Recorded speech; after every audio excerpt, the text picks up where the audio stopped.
Ethical hacking বর্তমান cyber নির্ভর বিশ্বে একটি অত্যন্ত গুরুত্বপূর্ণ এবং সম্ভাবনাময় পেশা। প্রযুক্তি যত উন্নত হচ্ছে, সাইবার আক্রমণের ঝুঁকিও তত বাড়ছে।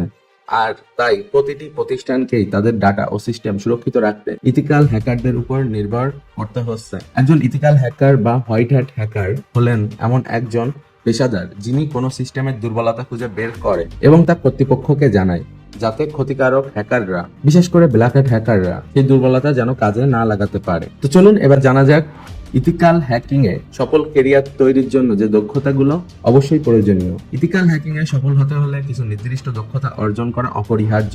এর মধ্যে উল্লেখযোগ্য হলো networking fundamentals, TCP, IP, routing, switching এবং ফায়ারওয়ালের মতো নেটওয়ার্কিং এর ধারণাগুলো সম্পর্কে গভীর জ্ঞান থাকা জরুরি। অপারেটিং সিস্টেমের জ্ঞান, লিনাক্স সম্পর্কে অবশ্যই জানতে হবে, আর বিশেষ করে কালি লিনাক্স। উইন্ডোজ অপারেটিং সিস্টেমের উপর দক্ষতা থাকা ভালো, কিন্তু তাছাড়াও আইওএস, ম্যাক এবং এর পাশাপাশি অ্যান্ড্রয়েডের মতো অপারেটিং সিস্টেমগুলো সম্পর্কেও বর্তমান সময়ে ধারণা রাখতে হবে। আর লিনাক্স সম্পর্কে অবশ্যই বেশি ধারণা রাখতে হবে, কারণ বেশিরভাগ হ্যাকিং টুলস গুলো লিনাক্স ভিত্তিক। প্রোগ্রামিং দক্ষতা, Python, C, C plus, Java, PHP এবং জাভাস্ক্রিপ্টের মতো প্রোগ্রামিং ভাষাগুলিতে দক্ষতা থাকা আবশ্যক। বিশেষ করে পাইথন হ্যাকিং স্ক্রিপ্ট এবং টুলস তৈরির জন্য অত্যন্ত জনপ্রিয় এবং বিখ্যাত। এরপর ওয়েব অ্যাপ্লিকেশনের সুরক্ষা। ওয়েব অ্যাপ্লিকেশন কিভাবে কাজ করে, সেগুলো সাধারণ দুর্বলতা যেমন এসকিউএল ইনজেকশন, এক্সএসএস, সিএসআরএফ এ ধরনের দুর্বলতাগুলো থেকে কিভাবে সুরক্ষিত থাকা যায় সে সম্পর্কে জ্ঞান অবশ্যই থাকতে হবে, এবং এই দুর্বলতাগুলো ব্যবহার করে কিভাবে অ্যাক্সেস নেওয়া যায় এটাও জানতে হবে। ক্রিপ্টোগ্রাফি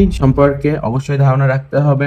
ইনক্রিপশন এবং ডিক্রিপশনের মৌলিক নীতি, বিভিন্ন অ্যালগোরিদম এবং তাদের দুর্বলতা সম্পর্কে ধারণা থাকা ইথিক্যাল হ্যাকিং এর ক্ষেত্রে অনেক গুরুত্বপূর্ণ। এরপর ডাটাবেস সম্পর্কে অবশ্যই জ্ঞান রাখতে হবে।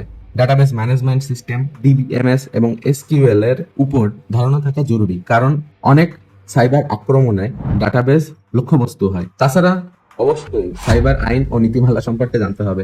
একজন ইথিক্যাল হ্যাকারকে অবশ্যই সাইবার আইন এবং নীতিমালার সীমা সম্পর্কে সচেতন হতে হবে, কারণ বিনা অনুমতিতে কোনো সিস্টেমে প্রবেশ করা সম্পূর্ণ অবৈধ।